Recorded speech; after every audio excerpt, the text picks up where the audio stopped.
if someone had told you 2 weeks ago that you would wake up in a world today in which Lizzo is labeled a fat phobe, you would have told that person to curb their addiction to sniffing glue and seek psychological help expeditiously. Well, welcome to the upside down world. Jesse, the receipts. This morning, Lizzo's accuser speaking out and reacting to the Grammy winner's response to the lawsuit she's facing. Don't text me, tell it straight to my face. The Truth Hurts singer writing on Instagram, these sensationalized stories are coming from former employees who have already publicly admitted that they were told their behavior on tour was inappropriate and unprofessional. How do you guys respond to that?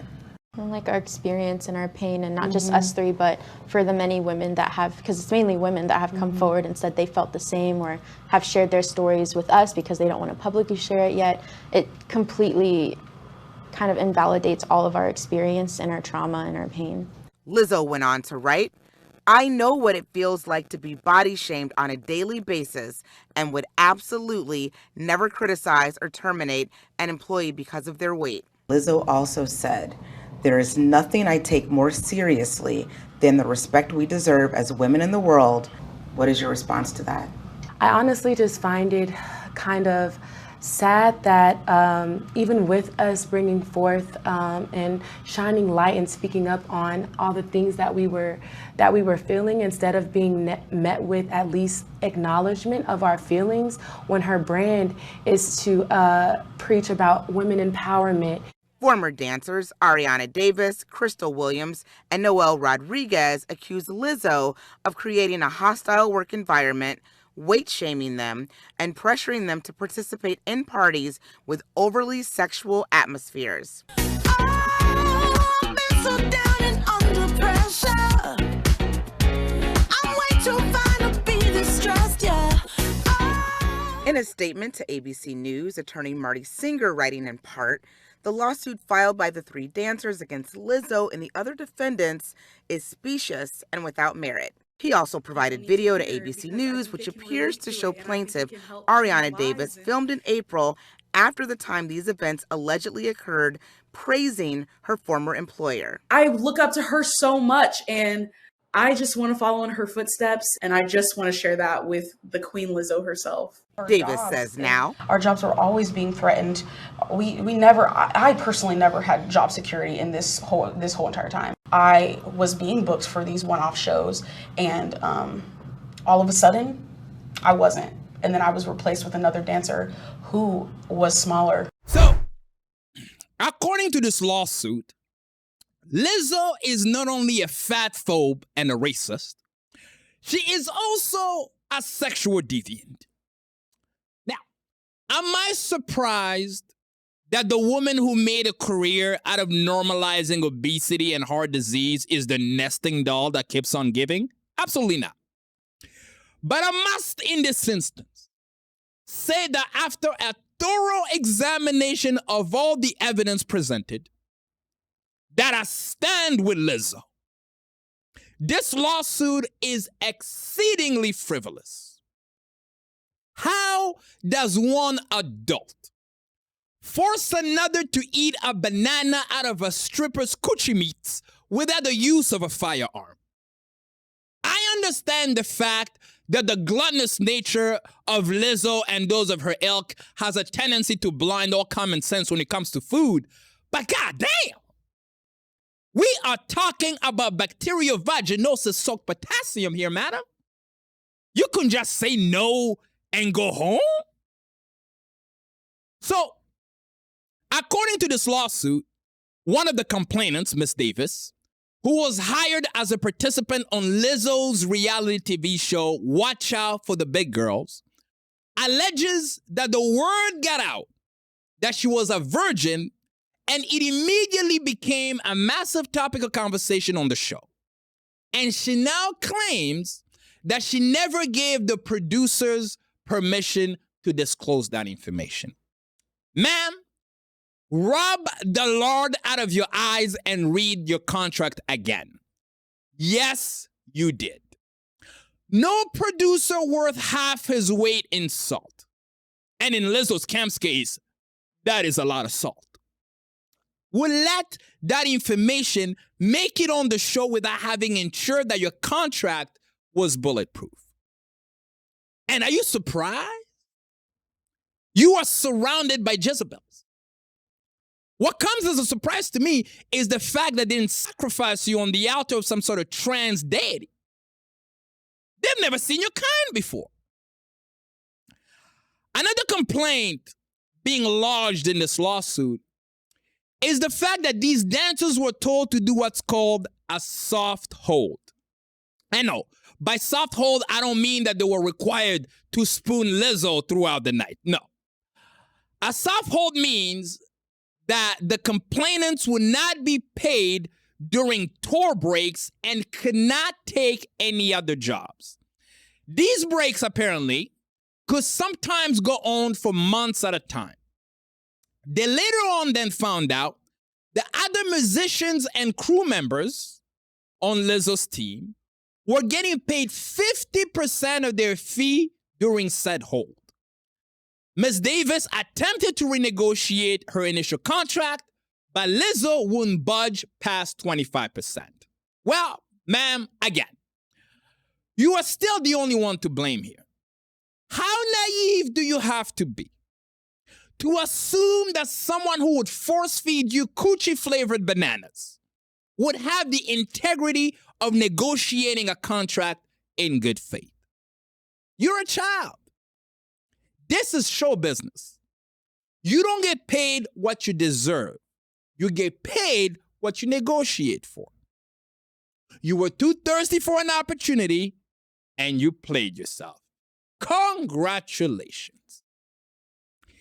The lawsuit continually alleges that following these payment negotiations is when Lizzo scolded the dancers by stating that they were not performing up to her demands and standards, and immediately asked for a re-auditioning of the entire dance crew that took 12 hours, resulting in Miss Davis soiling herself on stage out of fear of asking for a bathroom break. Look, this whole thing is giving sweatshop vibes at this point, and I don't like it. And you better believe that when Lizzo finds nets strong enough to absorb the impact of dancers the size of Miss Davis jumping out of windows, that 12-hour schedule will be bumped up to 18. Why? Because everybody dances for their supper around these parts. And I'm sure you're hungry, Miss Davis. And finally, Miss Davis alleges that Lizzo and her dance director called a meeting to address Miss Davis's recent weight gain, which apparently made her extremely uncomfortable. She was then fired shortly after that meeting. Well, ma'am, again, Lizzo never said you couldn't be big. What she said is you couldn't be bigger than her, which within itself is already a severely tall task. I'm sure there is a clause in your contract alluding to that fact, and that is why I must dismiss this case with absolute prejudice. But just when you thought Lizzo Gate was finally over, more survivors crawled out of the woodwork and accosted the blogs like Lizzo's entourage at a continental buffet, with survival tales all more harrowing than the next. But none shook us to our core more than the story of a young lady by the name of Brooklyn Elizabeth Brown, who claims that Lizzo stole her boyfriend of 10 years. Jesse, the heartbreaking receipts. I first met Lizzo late 2016, 2017-ish. She and my boyfriend were co-hosting a show on MTV called Wonderland. And no, she wasn't very nice. She wasn't very nice to me. I knew she didn't like me, but the people around her were nice. Like her sister seemed nice. And I kind of ignored it because I felt like, well, you know, she's already like in this celebrity scene or whatever. So she probably just feels like she has better things to do than talk to me. And I just noticed that, like, even when we were just out to eat or at the beach or something, she still wasn't very nice to me. And it wasn't like a production thing, like, oh, she's just really busy or whatever. She just didn't like me. She didn't say anything that was mean, but she was really like standoffish or like wouldn't talk to me. You know, like when I talked to her, it was kind of like, oh, okay, like get the fuck away from me. I don't want to talk to you. So yeah, I eventually found out that she and my boyfriend had something going on, ex-boyfriend. And that was that. I left the relationship. I mean, yeah, it was heartbreaking. I mean, I was with him for 10 years. I supported him through everything. And when he finally got a big break, he left me for Lizzo. It was really hard for my mental health. I went through a really difficult period of time trying to be okay with this, because it wasn't just like, oh, I broke up with my boyfriend. It was like, oh, I broke up with my boyfriend and he left me for a person who wasn't very nice to me and turned out to be, like, after the fact, after we broke up, she became a Grammy award-winning celebrity and everybody in the world loves her, and her message is like love and light and positivity, after knowing how she treated me. But I wasn't able to, I didn't want to say anything because it made me sound like a whiny little baby or something. So I didn't broadcast that was something that happened to me, or when I did talk about it, I never named her because I just didn't feel like I would be supported or people would care, you know. Newsflash, ma'am. We still don't care. We really don't. Why? Because simply put, your man left you for Lizzo. Let that sizzle in your spirit a little bit. Your man left you for Lizzo. And we're not even talking about uber famous today Lizzo either. This is early 2016 Lizzo. She was just an unpleasant big chick on MTV at that time. This would be the equivalent of me saying that Drake stole my girl when he was on Degrassi. That would not be Drake that stole my girl. That would be Wheelchair Jimmy who commandeered my chick. The two are very different entities. Drake can snatch my girl anytime, just for being Drake. Wheelchair Jimmy, on the other hand, I would have to be going upside her head on a daily basis for him to stand a chance. So no, toots, it was not them, it was you.